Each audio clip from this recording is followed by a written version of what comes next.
సంజయ్ గారు రాష్ట్ర ప్రధాన కార్యదర్శిగా వారు మాట్లాడవలసిందిగా వేదికగా ఆహ్వానిస్తాం.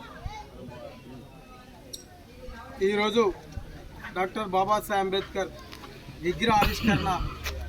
చేసిన పెద్దలు పూజ్యులు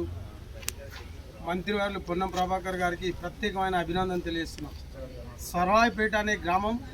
సర్వే పాపర్లకు సంబంధించిన చరిత్ర ఉన్న గ్రామం కాబట్టి ఈ గ్రామంలో టూరిజం చేస్తూ టూరిజంలో కూడా ఇక్కడ బాబాసాహెబ్ అంబేద్కర్ విగ్రహం ఉండాలని చెప్పి ఏదైతే మా దళిత బిడ్డలు కోరుకున్నారో ఆ విగ్రహ ఆవిష్కరణకు వచ్చినందుకు పొన్నం ప్రభాకర్ అన్న గారికి మరి ప్రత్యేకమైన అభినందనలు తెలియజేస్తూ ఈ యొక్క విగ్రహ ఆవిష్కరణకు మొట్టమొదట ఏదైతే కష్టపడ్డ అధ్యక్షుల వారి కమిటీకి ఇప్పుడున్న అధ్యక్ష కమిటీలకు కూడా 2 కమిటీలకు ఇంత మంచి విగ్రహం ఏర్పాటు చేసి మంత్రి గారి చేతుల మీద మీ గ్రామంలో విగ్రహావిష్కరణ చేసినందుకు చాలా సంతోషం. డాక్టర్ బాబాసాహెబ్ అంబేద్కర్ ఇప్పుడు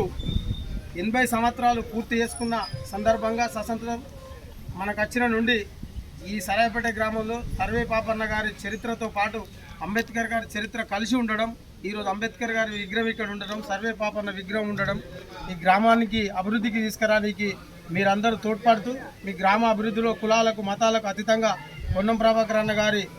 యొక్క సాయం తీసుకుంటూ మీ గ్రామాన్ని అభివృద్ధి చేసుకునే రీతిలో మరి సర్వే పాపన్న యొక్క టూరిజాన్ని కూడా అభివృద్ధి చేసేందుకు మీరు అందరూ సహకరిస్తూ మీరు ఎదగాలని, మీతో పాటు మమ్మల్ని కూడా చూసుకోవాలని, మా జిల్లాకు కూడా పేరు తేవాలని మీ అందరూ ఒకరికొకరు సేవ సహకారాలు అందిస్తూ ఈ యొక్క ప్రభుత్వానికి అండదండగా ఉండి ఈ యొక్క ప్రజాప్రభుత్వానికి మీరు సహకరించి అభివృద్ధి కావాలని చెప్పి కోరుకుంటూ ఈరోజు అంబేద్కర్ విగ్రహావిష్కరణకు మమ్మల్ని అందరూ పిలిచినందుకు మీ పాత కమిటీకి కొత్త కమిటీకి ప్రత్యేకమైన అభినందనలు తెలియజేస్తూ జై భీమ్, జై అంబేద్కర్.